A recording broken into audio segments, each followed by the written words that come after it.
കാട്ടാനകളോട് എനിക്കിഷ്ടം വരാനൊരു കാര്യം ഞാൻ പറഞ്ഞുതരാം. ഞാനൊരു വൈൽഡ് ലൈഫ് ഫോട്ടോഗ്രാഫറാണ്. മൃഗങ്ങളിൽ ഏറ്റവും കൂടുതൽ എടുക്കാൻ ഇഷ്ടപ്പെട്ടത് കടുവകളെയാണ്.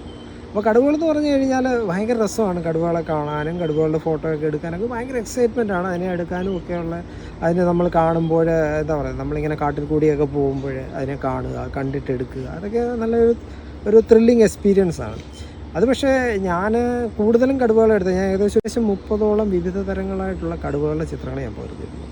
അത് പല കാടുകളിലാണ്, ഇന്ത്യയിലെ പല കാടുകളിൽ നിന്നാണ് പകർത്തിയത്. പക്ഷേ അതെല്ലാം പകർത്തിയത് നമ്മൾ ഈ സഫാരി ജീപ്പുകളിൽ പോയാണ്. അത് ഓപ്പൺ സഫാരി ജീപ്പാണ്. നമ്മൾ സഫാരി ജീപ്പുകളിൽ പോകുന്നു, കാടുകളിൽ പോകുന്നു. നമ്മളിങ്ങനെ കാടിൽ കൂടിയൊക്കെ ഒരുപാട് സഞ്ചരിക്കുമ്പോൾ എവിടെയെങ്കിലും ഒരു കടുവയുടെ സാന്നിധ്യം കാണുന്നു, അവിടെ നിർത്തിയിട്ട് നമ്മൾ കടുവയുടെ ഫോട്ടോ എടുക്കുന്നു. അപ്പോൾ അങ്ങനെയൊക്കെയാണ് കടുവകളുടെ ചിത്രം എടുത്തത്. അപ്പോൾ അതിൻ്റെ ഒരു എക്സൈറ്റ്മെൻറ്റ് എന്ന് പറഞ്ഞാൽ നമ്മൾ മണിക്കൂറോളം നമ്മൾ കാട്ടിൽ കൂടി സഞ്ചരിക്കുമ്പോൾ ഈ കടുവയെ കാണുമ്പോൾ ഒരു എക്സൈറ്റ്മെൻ്റ് ഉണ്ട്, അന്നേരം ചിത്രങ്ങൾ എടുക്കുമ്പോൾ ഒരു എക്സൈറ്റ്മെൻ്റ് ഉണ്ട്.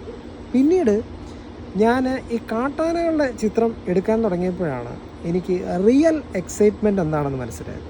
എന്താണ് റിയൽ എക്സൈറ്റ്മെൻറ്റ്? അവിടെയാണ് റിയൽ എക്സൈറ്റ്മെൻറ്റ് എന്ന് എനിക്ക് മനസ്സിലായി. മറ്റൊന്നുമല്ല, ഈ കാട്ടാനകളെ നമ്മൾ കാണുമ്പോൾ ഉണ്ടല്ലോ, അതിൻ്റെ ഒരു ഞാൻ ഈ കാട്ടാനകളെ കൂടുതലും എടുത്തിട്ടുള്ളത് ഞാൻ ഓപ്പൺ സഫാരി ജീപ്പിലോ ഒന്നുമല്ല. ഞാൻ നടന്നു പോയോ അല്ലെങ്കിൽ എവിടെയെങ്കിലും നിന്നോ അല്ലെങ്കിൽ ആനയുടെ സാന്നിധ്യമുള്ള സ്ഥലത്തോ പോയി നിന്നാണ് അതിൻ്റെ ചിത്രങ്ങളെല്ലാം പകർത്തി. അപ്പോൾ അതിനൊക്കെ എന്ന് പറഞ്ഞാൽ ഒരു ഭയങ്കര ത്രില്ലിങ് എക്സ്പീരിയൻസാണ്. അത് ആന വരുന്നു, ആന വരാൻ പോകുന്നു, ആന എന്ത് ചെയ്യും, ആന വെള്ളത്തിലിറങ്ങുന്നു, ആന കുളിക്കുന്നു, അല്ലെങ്കിൽ ആനയുടെ ഓരോ ഭാവങ്ങൾ നമ്മൾ പകർത്തുന്നു.